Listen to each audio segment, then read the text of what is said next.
Tem os árabes, uma colônia muito grande árabe, e obviamente os uruguaios e os brasileiros, né? Mas também tem, e agora, a partir dessas migrações da última década, tem cubano, tem haitiano, tem várias nacionalidades ali no Chuí, né? Dá uma riqueza cultural, mas ao mesmo tempo, professor, tem questões muito difíceis, né?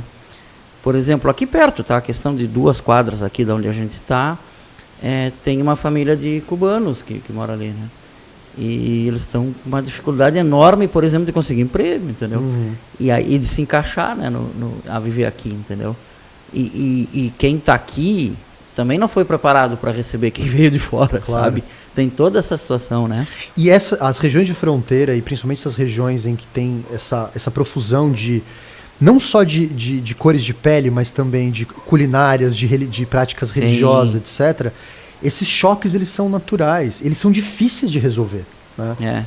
Você pega essas regiões, cidades muito cosmopolitas, de alguma forma isso fica meio diluído no tecido urbano, né? Em lugares menores, essas experiências elas são muito intensas. Você acabou de descrever uma família, você sabe exatamente até onde ela mora, né? Sim. Então isso gera um outro laço de solidariedade.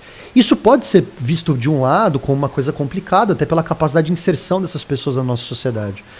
Por outro lado, você cria talvez laços de solidariedade em que você consiga talvez dar conta de absorver essas famílias, essas pessoas de uma outra forma.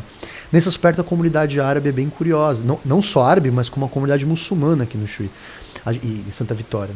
Nesse projeto que a gente fez ano passado, ouvíamos vários relatos deles dessa tentativa de acolhimento, dessa primeira recepção, né?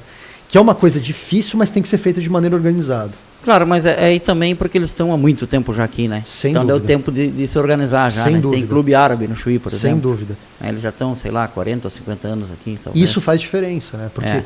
E é muito comum essa coisa de clubes, né? Em cidades onde o processo migratório é muito forte, de grupos, né? De italianos, de espanhóis e tal. Sim. Essas são instituições que ao longo do tempo foram muito organizadas nesses processos de migração. A região de fronteira ela é muito complexa, né? Porque a fronteira ela é uma região de encontro, mas ela também é uma região em que dali se passa muita coisa. Discussões, a gente viu e agora... conflito também. Conflito, a gente tem discussões de segurança internacional, que são muito importantes, né? Tráfico de drogas, segurança internacional de trânsito de pessoas em fronteira, questão de crime organizado. Então tudo isso, a fronteira ela é uma zona de encontro, mas ela também é uma zona que gera na gente também essas relações muito de ameaça.